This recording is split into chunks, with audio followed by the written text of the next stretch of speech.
7:29 na po ng umaga. Naku, ang bilis ng oras na para sa Buhay Lakwatsa. Paglalakwatsa natin. Bago yung ating guest, ito muna. Ang balita po nitong mga nakalipas na araw. Binuksan po noong February 17 ang Pasig River Esplanade Phase 3 na bahagi ng 18 billion pesos na ang tawag dyan ay Pasig Bigyang Buhay Muli Project. Initiative ng administrasyon ni Pangulong Ferdinand Marcos Jr. Para po kay Department of Human Settlements and Urban Development Secretary Jose Rizalino Acuzar ang isang testament ng commitment ng pamahalaan para sa sustainable development ang naging transformation ng Pasig River na siyang magsisilbing preservance ng mayamang cultural heritage ng Pilipinas. Layunin po ng PBBM project na i-revive o buhayin ang Ilog Pasig habang bumubuo ng mga economic opportunities para sa lokal na mamamayan. Sako po ng third phase ng 25 kilometrong proyekto ang 305-meter Fort Santiago River Walk na magdudugtong sa Fort Santiago at Pasig River Esplanade. At kaugnay po ng mga bagong kaganapan na yan sa Pasig River, makakasama po natin si Assistant Secretary Mark Sambar ng Department of Human Settlements and Urban Development o DHSUD. Good morning, Sir Mark. Ma'am Aida, good morning, and to our viewers and listeners, magandang araw sa ating lahat. Naku, pasensya ka na, ginising ka namin ng maaga. Wala po yun, ma'am. It's my pleasure to be here, and it's an honor and a privilege to be here. Ganyan talaga pag public servant, yes, no? And alam niyo po, sabi ko sa kanya, pa 7 pa kami, pero maaga pa siyang dumating. So talagang ready na maghatid po ng mga balitang magpapagaan ng ating weekend. Sige, Sir Mark, so ikaw po ang nangunguna, parang ikaw yung parang nagli-lead dito sa DSUD para sa proyekto na ito. Okay. Well, to clarify, the Pasig River Urban Development is led by an interagency council. Okay. And the head of the interagency council is yung Department of Human Settlements and Urban Development with our secretary as the chairperson. Okay. Pero ako po ang kinatawan ni Secretary Acuzar na maging alternate niya po as the head of the interagency council to lead the different agencies. Kaya ang maganda po dito sa Pasig River Urban Development Project or ang ating PBBM, Pasig Bigyang Buhay Muli Project is that hindi lang po DSUD ang kasama po dito. Kasama po yung mga iba-iba na malalaking ahensya kagaya po ng DPWH, Department of Tourism, Department of Transportation, DILG, MMDA. Actually, MMDA is the co-chairperson of the Interagency Council. Nandyan rin po yung iba-iba't nating mga like PCG, DBM, DOF. So it's really a very comprehensive council na marami po tayong mga kasamang ahensya para nagtutulong-tulong paano natin ayusin ang problema at paano nating solusyonan ang paano pagandahin at buhayin muli ang Pasig River. So binanggit mo yun, napakaraming ahensya nga. So siguradong malaki talagang proyekto to. So dahil malaking proyekto, syempre, ang expectation ng taong bayan, kabilang na ako doon, talagang mamamangha kami sa mga magiging development nito mula ngayon hanggang sa mga susunod na panahon. Kasi hindi ko alam how young are you, pero syempre ako, nung parang pagluwas ko ng Manila, galing probinsya ako, parang ang nakita ko ng Pasig River, ang nare-recall ko is madumi, mabaho, na Pasig River, na parang sinasabi na lang sa history, kung magbabasa ka ng libro, na dati ito ay malinis na ilog, ganyan. So, pero ngayon, yun nga, and then, ang dami ko ring naririnig na nung, syempre, as reporter, na maraming mga attempts, no, para ito ay buhayin muli talaga, pagandahin at ma-utilize ulit. Pero parang hindi ako nakakakita nung talagang malaking pagbabago. Pero just recently, kaya sabi ko dito muna ako maglakwatsa sa Metro Manila. Kasi nakita ko ngayon yung naging inaugurasyon, tama ba? Correct, Oo. Nitong phase 3 ng Pasig River. Talaga namangha ako. And then, from then on, nakikita ko na siya sa mga social media na nagpo-post yung ating maraming kababayan, especially kapag kagabi, na parang pag tinignan mo, parang sa Pasig River ba to? So, nagulat ako doon. So, yun po yung konting backgrounder. So, tanungin natin si Sir Mark ngayon. So, nagkaroon nitong ano muna yung buong project na plano dito bago itong, kasi ito phase 3 na eh. Correct. Oo. So, ibig sabihin, tapos na yung phase 1, phase 2, or Well, paano actually, the phasing is based on our, what we call our Western Showcase. So, the Western Showcase is actually, gumawa po kami ng parang showcase area dyan sa may Intramuros just to show people na ito po ang plano natin for the whole of Pasig River, the whole 25-kilometer stretch ng Pasig River. So, parang gusto naming, parang showroom po siya eh. Di ba? Pag gagawa ka ng bagong kondo, pinapakita mo muna anong itsura ng mga bahay or anong itsura ng mga unit. Yes. So parang gusto namin ipakita sa taong bayan na ito yung gusto namin ganito yung itsura ng Pasig River natin as we go along. And just to clarify, ma'am, kanina po binanggit nyo, there's a 18 billion budget. Actually, hindi po kami humihingi ng budget from the national government. What we've built so far is anchored upon private donations from different private sector entities. Kaya hindi po, ang ginagastos lang po ng gobyerno dito is pasahod po sa team namin habang binabantayan, ginagawa namin at inaayos namin yung esplanade po natin. So yung kabilang po diyan yung mga security, yung mga utilities, ilang maintenance. But for the most part, even yung mga electric utilities, binabayaran po yan ng mga donations. So, yun na nga po, yung phase 1, 2, 3 po natin ngayon is really a showcase. It's nabuo po namin mga 1.1 kilometers na area na pwede maglakad, magbike, mag-exercise po ang mga tao. So, yun po yung project natin ngayon. Oo. Wait nyo lang po mga taga-subaybay na mapakita, no? Medyo may technical problem lang para magkaroon po kayo ng idea kung ano yung pinag-uusapan namin. Kasi napakaganda makita nyo po. Para kung wala kayong budget to go out of town, doon na lang po kayo sa gilid. And, well, sige, himayin natin yon. So, sabi mo, yung ginagastos dito ay donation ng private sector. Yes, correct. At ang gastos lang dito ngayon, yung salary ng mga empleyado ng gobyerno na nagmaman ng project. Correct. Wow! So, samantalang ang gagastusin ay, how much is that? 18 billion? We've estimated na for us to complete the 25-kilometer stretch of Pasig River on both sides of the Pasig River banks, kakailanganan namin more or less mga 18 billion pesos. So, yung 25 kilometers na to, ito yung buong stretch ng Pasig River? Correct. That's from Manila Bay all the way to Laguna de Bay. So, ang balak or ang vision po ni Secretary Acuzar that he shares with the President and the First Lady is pwede na po dapat nating lakarin from Manila Bay all the way to Laguna Bay na uninterrupted po yan. Wow! Pwedeng e-bike, pwedeng lakarin, any other alternative mode of transportation. Kasama na rin po na we are aligning with the different national government programs like DOTR with their ferry systems, with MMDA and their ferry systems.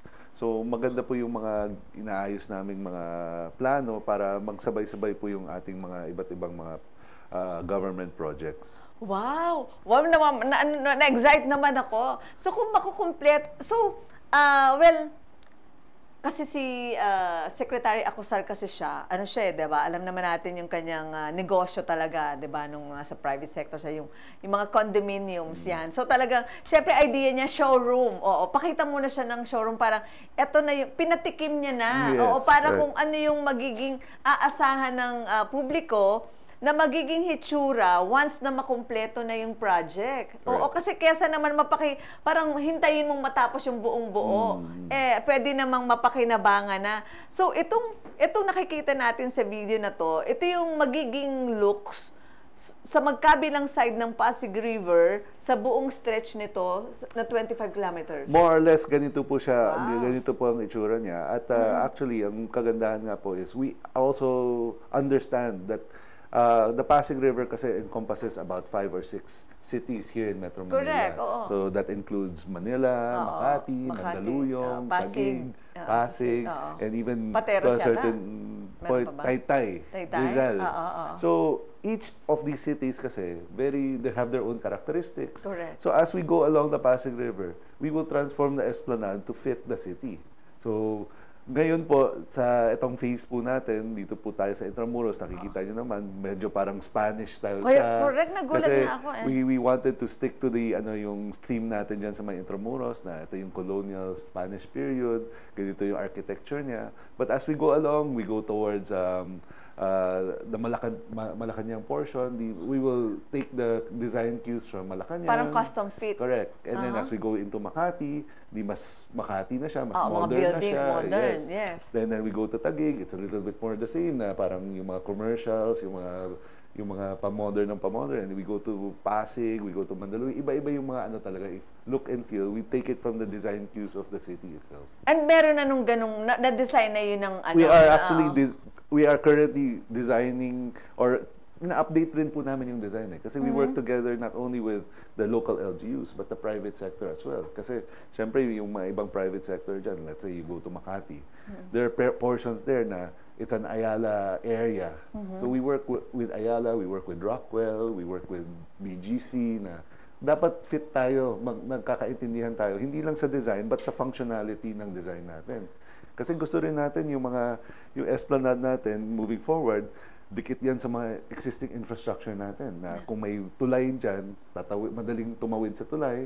Kung merong parang integrated transport terminal dyan, madaling ma-connect natin sa integrated transport terminal. Kung may mga parks or may iba pang mga facilities or services ng government dyan, ikakabit natin doon sa iba't ibang mga facilities doon para seamless transition na siya. It works together with the environment, with the community. So it's a bit complicated, pero naman, doable naman. Kasi, kumusta naman, nakikikooperate naman lahat ng mga stakeholders? Actually, natutuwa po kami because number one, a major part is yung showcase po natin. Nakikita naman natin, ang dami pong taong pumapasya. Libre po siya. Yan yung isa pang pinakamaganda dito.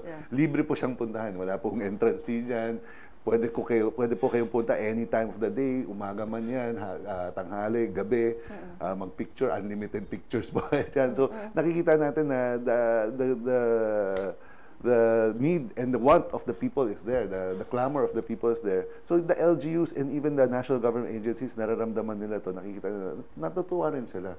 Kaya nga maganda yung samahan namin sa Interagency Council na lahat kami nakikita namin yung benefits to the people, to the community about having this kind of open space sa Metro Manila. Kaya nagsasama-sama po kami. The LGUs are very receptive to us. They're very happy that we have this kind of project and they want to support this kind of project. And we want to work together with them para ma-implement natin itong project na ito. Oo, kasi ako personally, nakikita natin yung along Pasig River, magkabilang side niyan, di ba? Ang daming squatters and talagang yun nga, yung Pasig River mismo, hindi siya mabango or ano. Pero, kung gano'n naman na yung lalakaran mo, kasi syempre, another budget yun, yung pagpapabango nun, di ba? So, pero, ano na rin parang okay na rin sa'yo parang sulit na rin. Yes. Oo, kahit na hindi gano'n ka-pleasant yung. Pero yung lalakaran mong maayos, tapos safe, maliwanag, tapos parang namamasyal ka, parang okay na rin di ba? Well, Tama ba? ang kagandahan dito, Ma'am Aida, is that when you go to a place like this and then nakita mo na you renewed, you rehabilitate, you redeveloped it, you attract people that would want to enjoy the space. So yung mga unwanted na, yung mga ibang elements na hindi natin nagugustuhan, nawawala rin sila But to be honest, it's actually also part and parcel of the mandate of our department, which is the Department of Human Settlements and Urban Development. Nandiyan yung human settlements component. We recognize there are ISFs or informal settler families along the riverbanks of Pasig River, and it's also our duty to help resettle and find adequate housing for them. And then the other mandate of the DSUD is to do the urban development. So ito yung pag-develop natin ng urban planning natin, urban redevelopment na yan po yung binabanggit ko kanina na kailangan yung mga structures natin ngayon or yung projects natin ganito is multifunctional. Hindi lang yung parang park lang siya, hanggang park lang siya. Ang open space natin ngayon, kagaya nung itong binuksan natin ng phase 3 ng Pasig River Urban Development or ng PBBM project, dati po, hindi po kayo pwedeng mag-cross from Fort Santiago to Pasig River at makakalabas po kayo. Yeah, hindi. So ngayon pwede na. And now, tingnan nyo po, tuloy-tuloy na po yan. You can exit from yung sa pinakadulo ng Fort Santiago, pwede na po kayong lumabas papuntang Pasig River. Tuloy-tuloy po yan. Pwede po kayong umakyat ng Binondo Bridge papuntang Binondo. Pwede po kayong tumuloy-tuloy hanggang Manila Post Office. Okay. And ang susunod po naming project is bubuksan rin namin yung Esplanade. Tuloy-tuloy na po yun hanggang Arroceros Park. Okay. So, pagdating niyo pong Arroceros Park, meron pong bridge papuntang Quiapo, may bridge na po papuntang Santa Cruz. Okay. So, naging ano na siya there's a pedestrian walkway already that's connecting all of these areas together na hindi ka na kailangan na mamerwisyo para umabot doon. Yes. Maganda yung lalakarin mo, maganda yung ang balak po namin, magaganda yung mga establishments natin along the way. Ang kagandahan rin to, maraming maaliwalas po siya, lalo na sa gabi. So it's there's a lot of light. We make sure that we coordinate with the LGUs for police to be very visible, very present in these areas. We have in DSUD, we also post our own guards in this area. Intramuros has their own guards. Nakikita niyo siya kasi suot po nila yung parang yung sinauna nila. Di ba yung Guardia Civil? Guardia Civil na uniform. Yes. So nakikita at saka maganda po na kasi pag nararamdaman ng tao yan, then they feel more safe and nakikita nila na talagang worthwhile yung project kasi it's very parang it's very grand na maaliwalas that you feel na it's a comfortable place to be. Diba? Oo, kasi been there sa mga lugar na yun doon. And talagang sometimes mag-iisip ka talaga kung kaya mo maglakad or kasi correct. Alam naman natin doon na parang yes, medyo yung peace and order ay challenge. Pero ngayon, so na-resolve yun and napakaganda. Kaya talagang sabi ko, kailangan malaman to ng madlang people, yung development na to. So, pero yung project na yan, Pasig River, Pasig Bigyang Buhay Muli, PBBM project. Kaya ba yung matapos, yung 25 kilometers na yon na stretch ng Pasig, kaya ba yung matapos sa term ni PBBM? Well, of course, pagsisikapin natin at tatapusin natin within the President's term. But as you know, there's a lot of variables that come into a project of this magnitude. So on our end, syempre, we are confident as long as we are equipped with all the variables that we need to complete this project. Gagawin namin po ang lahat para makumpleto. And I think as long as we continuously have the full support, especially of the President, na talagang flagship program niya po to, of the First Lady, na she's equally looking at this as one of her pet projects. Kami po sa DSUD, sa Pasig River Urban Development Team, sa PBBM Project Management Office, naniniwala po kami kaya namin tapusin to dahil nakikita rin namin yung support not only from the government but sa tao Na-enjoy ng tao, sa naiganyo rin kami natapusin talaga to Oo, and ang maganda doon, hindi problema yung budget kasi nga maybe private fund na willing magpapadelay nga lang dyan yung sa mga localities na nakakasaka ako na kailangan mong iayos. Pero sinabi mo naman na may coordination naman. At grabe, ang ganda-ganda ng project kung di mo susuportahan yun, di ba? Ano yung ibig sabihin? So, yun yung maganda doon. So, sa ngayon, syempre, buo nyo na yan di ba? Yung project na yan. Alam nyo na kung what to expect pag natapos. Sa ngayon, wala namang ibang hassle na maliban doon sa na-mention na natin or kung ano may mga possible pa ba na pwedeng makadagdag kung sakali hindi matuloy or what? Wala namang Well, ganun. of course, like any project, there will be unforeseen circumstances or certain circumstances beyond our control. But as early as now, we're trying to study every angle of this project. Pero, syempre, there will be portions that we have to maneuver through or manage or negotiate through. Pero it doesn't mean na hindi namin matatapos. But kaya nga, yung certain portions will take a bit longer to see how we're going to pass through that. I'll give you an example. For instance, sa Malacanang, syempre, hindi lang tayo pwedeng dadaan ng basta-basta because of the security concerns. Yes. So we have to find a different, either different methods to pass through Malacanang, or we have to reroute inland or have to find a different route. Pero ang pinaka-importante dyan, gusto na nga ni Secretary Acuzar is that meron talagang contiguous pathway na dapat, ang palagi niyang inuulit po sa akin at naniniwala po ako na yung sa vision niya kasi Secretary Acuzar is really a visionary in these kinds of things na talagang from Manila Bay to Laguna Bay dapat tuloy-tuloy yan. Palagi niya pong sinasabi sa akin at nakikita ko rin yung gusto niyang mangyari. Kaya ako po naniniwala rin po ako na dapat kaya natin gawa ng paraan na maisatupad itong klaseng proyekto na to. Oo. At actually, kahit yung mga taga-metro, talagang gugusto yung, pwede mo na maging jogging area yun every day. wala dito papunta ng Laguna, di ba? Di ba? Yes. And ma'am, even small portions, let's say, because one of our target portions right now is to open up an East Showcase area, which will be Makati, the different portions of Makati. So that's Circuit Makati, Rockwell, Guadalupe Bridge, and finally, Taguig. So, ma-connect lang namin yung areas na yon. Isipin nyo po, makakalakad po kayo from BGC, Uptown area, all the way to Circuit Makati or even Rockwell. Uninterrupted na. Hindi ka matatakot na masasagasaan ka ng kotse or patatamaan ka ng mga motorbike, di ba? Pwede mo nang lakarin yan. Tapos habang naglalakad ka, may mga ibang mga commercial spaces or other facilities along the way. So, ma-enjoy mo rin yung lakad. Oo, at hindi lang yun. Yung klase ng nilalakaran mo pa, hindi ordinary na simento, ganun ba yun? Ang mga, anong nilalakaran dito? Parang may mga design pa yung stones or what? Well, yeah, it will depend on aesthetic, pa rin yan. So, we will design it nga like how we see that it will fit the area. Yung character ng isang area na dadaanan. Correct. Oh, okay. Naku, ang sarap na ating discussion. Anyway, sana ito lang yung simula na kasi masarap na malaman yung mga projects pa rin ng ng DSUD, no?